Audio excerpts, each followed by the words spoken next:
문재인 대통령의 친서를 갖고 미국과 일본을 방문할 특사, 오늘 각국으로 출발을 하게 됩니다. 반년 가까이 중단됐던 정상 외교가 본격 가동됩니다. 또 인수위원회 역할을 대신할 국정기획자문위원회와 일자리 정책을 총괄할 일자리위원회도 본격적인 활동을 시작할 전망입니다. 취재기자 연결해서 알아보겠습니다. 김도원 기자. 네, 청와대 춘추관입니다. 네, 일본 특사는 조금 전에 출국을 했고요. 미국 특사도 잠시 뒤에 현지로 떠난다고요? 그렇습니다. 미국 특사인 홍석현 전 중앙일보 회장 잠시 뒤에 출국합니다. 그리고 앞서 보신 것처럼 일본 특사인 문희상 의원이 조금 전에 김포공항 출국장을 빠져나갔습니다. 문 의원은 출국에 앞서 취재진과 만나 국민의 뜻을 전달하고 절차와 국익에 맞는 외교를 하고 오겠다고 말했습니다. 다만 특사 자격으로 가서 위안부 합의 재협상을 거론하는 건 적절하지 않은 것 같다고 선을 그었습니다.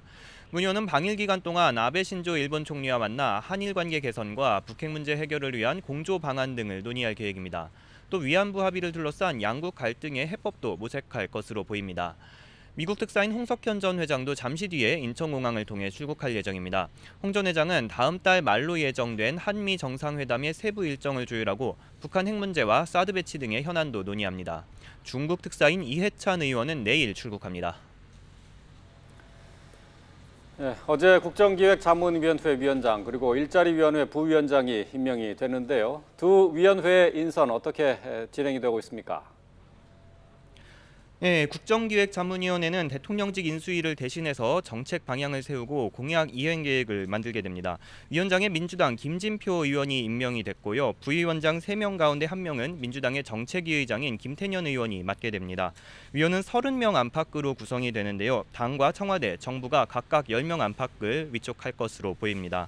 최장 70일로 활동 기간이 제한이 돼 있고 또 국정운영계획 수립이 시급하기 때문에 신속하게 인선을 마치고 곧바로 활동에 들어갈 것으로 보입니다.